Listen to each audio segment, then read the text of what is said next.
Hey folks, before we start, just want to say a really quick thank you to Squarespace, who are sponsoring this video.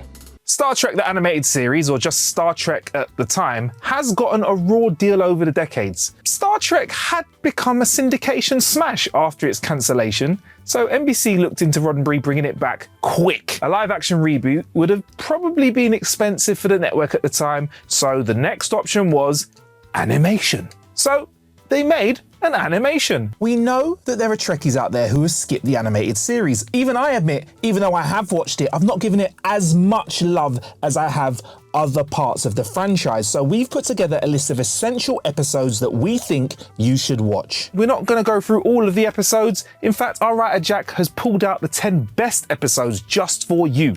I am Marcus Bronzy, this is TrekCulture, and here are 10 essential Star Trek the Animated Series episodes you must see. Number 10, Beyond the Farthest Star. To quote Julie Andrews whenever she gets all the kids to sit down and binge watch Star Trek, let's start at the very beginning. Not only does it make sense to choose the first installment of the animated series for your commencement of animated viewing, it's also quite a good episode. It was first broadcast precisely 7 years after The Man Trap, except in Los Angeles over concerns about screen time regulations for George Takei, who was officially running for office back then in 1973. Beyond the Farthest Star is pure sci-fi and classic Trek with all the familiar intrigue and action throughout. Adding to this is the scope afforded by the new medium, immediately evident in the spectacular design of the ancient alien craft encountered by the Enterprise. Although Far Beyond the Farthest Star arguably fails to explore much in depth about the ethical and emotional dilemma at its core, leaving its conclusion a little bit glib, it's most definitely worth a watch. The episode also notably introduced life support belts to the franchise, an EV device that created a force field around the user, along with the first fully alien-looking aliens. Wow. Number 9, the LORELEI signal. One great word. Uhura. For even greater words, Uhura commands the Enterprise. Yeah, that's right, I was gassed and so was Nichelle Nichols. She said Uhura got to captain the damn bridge. It was so satisfying and I loved it. The LORELEI signal is very much take it or leave it, sirens cool, alien life sucker, femme fatales, men go mad, start aging rapidly and so forth. But its central and crucial role is given to Uhura and the female crew of the Enterprise, and that makes it a must-see episode. All of the lieutenant's scenes are as brilliant as you would hope, and it's an actual triumph for a character who wasn't really given enough to do in the original series. One of my favorite lines is when she says something like, "I want all female security details on the transported," and then someone goes, "What are you doing?" And her response is, "Taking command of this ship." Gee, come on! Just as Uhura got a lot more time to shine across the animated series in general, so does Nichols, lending her impressive vocal talents to not just one, but also to 3 other characters in this episode alone. Number 8, more tribbles, more troubles. You can't not watch a Tribbles episode.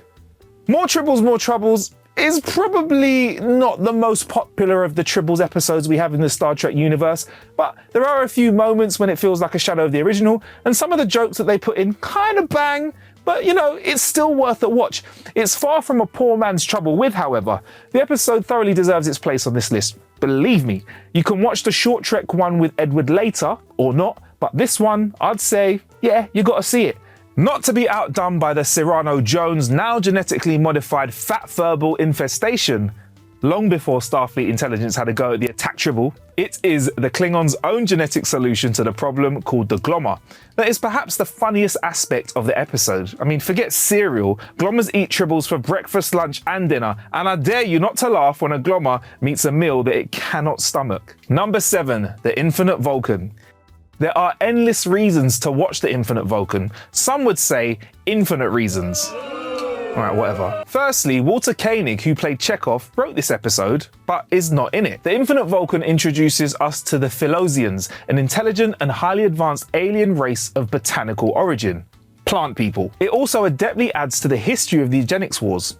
No one can argue that the Philosians aren't canon either, as they were given a mention in Lower Decks. Plus, you'll finally understand why the Collectors Guild was hanging on to a massive skeleton in Starfleet rags. Which leads me on to my next point. Another reason to watch is Spock 2.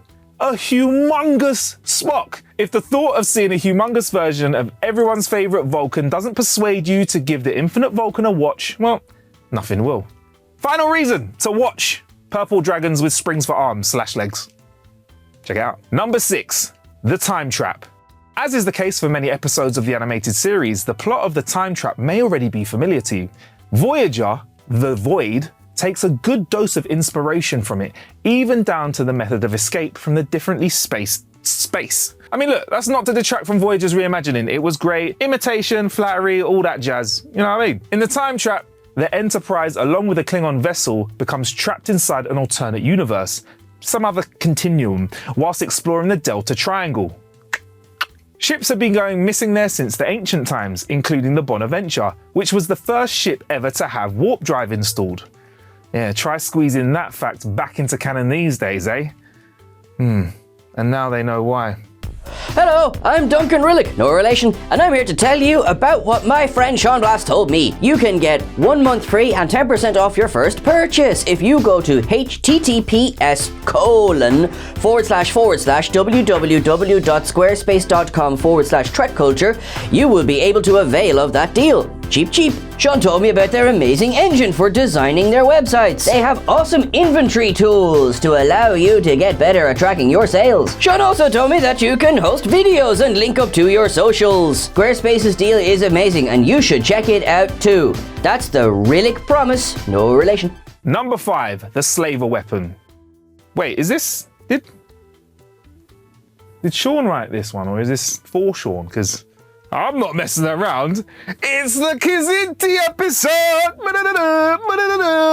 Before we even meet our furry friends, the Slaver Weapon presents us with a dizzying array of previously unknown facts about the Star Trek universe, handily lifted from episode writer Larry Niven's known space short story, The Soft Weapon. Did you know, for example, that 1 billion years ago, an all-intelligent life in the galaxy was wiped out in a war against the powerful Slaver Empire that ruled over it? The only traces of the lost civilizations and the Slaver Empire are now contained within timeless stasis boxes dotted about the cosmos. Extremely rare, these boxes have already provided as many scientific discoveries as they have disasters. We must also address the pink elephant in the room. The color pink is everywhere in the animated series. Kzinti spacesuits, they're pink. The ships, they're pink. Klingons are wearing pinky purple gilets. Tribbles, well, of course, they're pink. So go watch that episode with sunglasses on. Number 4, Mudd's Passion.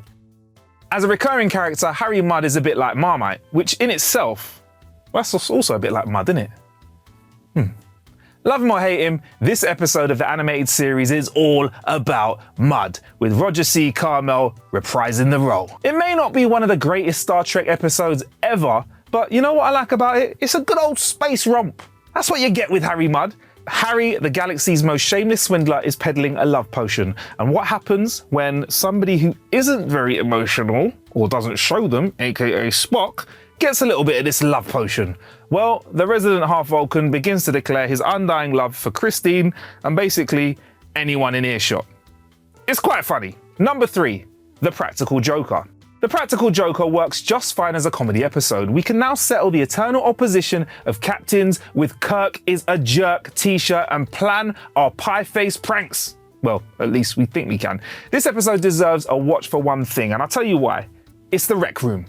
A holodeck before there were holodecks. The Rec Room was capable of simulating a wide range of environments. I mean, it didn't go well all the time. Sulu, Bones and Uhura found out to their cost when the computer trapped them in a chilly, snow-filled landscape and only released them when they were just about getting hypothermia. Anyway, according to the book Inside Star Trek, The Real Story, this holodeck-like room had been slated for inclusion in season 3 of the original series, but surprise, surprise, costs were too high. Ultimately, The Practical Joker gives us a little taste of the way Trek has developed over the years, with some ideas growing as the effects available are made possible and affordable. Number 2, the counterclock incident. They ended the animated series with a bang. In fact, they ended it with a supernova. Whilst attempting to rescue an alien ship travelling at an impossibly fast speed, yeah? Warp 36! Beat that, Tom Paris, yeah? Anyway, the Enterprise is pulled through a nova into another universe where it's opposite day. Time flows in reverse. The stars are black dots, descendants are born before their ancestors, and hot snow probably falls up. This is Star Trek though, cartoon or not, so what this episode is really about is how we treat people of different ages in society. An example of this is having reached a mandatory retirement age, Commodore Robert April, first captain of the Enterprise and now ambassador, is on board with wife Sarah. This obligation to leave the service is put into question when both began to de-age with the rest of the crew in the alternate universe. In the real world, mandatory retirement is kind of unlawful in the US and also is in the UK, but there are still exceptions to such things such as airline pilots and notably in this case, diplomats. Number 1, Yesteryear. Yesteryear is probably the best the animated series had to offer, and it's regularly cited as such, and it merits a place amongst the finest episodes of Star Trek full stop. Why? Let's get into it. Written by the incomparable DC Fontana, Yesteryear adopts the tried and tested Trek time travel technique to tell a particularly poignant story about Spock's childhood. I can't lie, those T's were quite hard to say, but anyway. This episode was the first on-screen appearance of the fanged, fat, teddy bear-esque Vulcan creature, the Sailot, in domesticated form as Spock's pet Ichea, an animal only previously mentioned in passing in the original series episode Journey to Babel, which was much to the amusement of Dr. McCoy. A distinctly less friendly wild CGI Sailot would then chase T'Polon Archer in Star Trek Enterprise's The Forge. Spoiler alert! Spoiler alert! Spoiler alert! Having been fatally poisoned whilst protecting his master, what came next was something which is pretty much pet euthanasia on children's television. According to Fontana, this had the broadcaster NBC nervous until Gene Roddenberry said, hey, trust me. And you know what? He was right at that time, because the episode didn't receive any letters of complaint. In fact, it actually got letters from parents thanking NBC for addressing such a difficult subject on a Saturday morning. So there you have it, 10 essential Star Trek, the animated series episodes you must see. If you've got something to add or something you think we should have put in there, let us know in the comments below. And of course, make sure you like and subscribe. You can also find us on Twitter at TrekCulture, Instagram, TrekCultureYT. I'm on all social medias, MarcusBronzy, and you can find my award-winning podcast, Ain't Got a Clue, and How to Kill an Hour, wherever you listen to yours. Until next time, peace.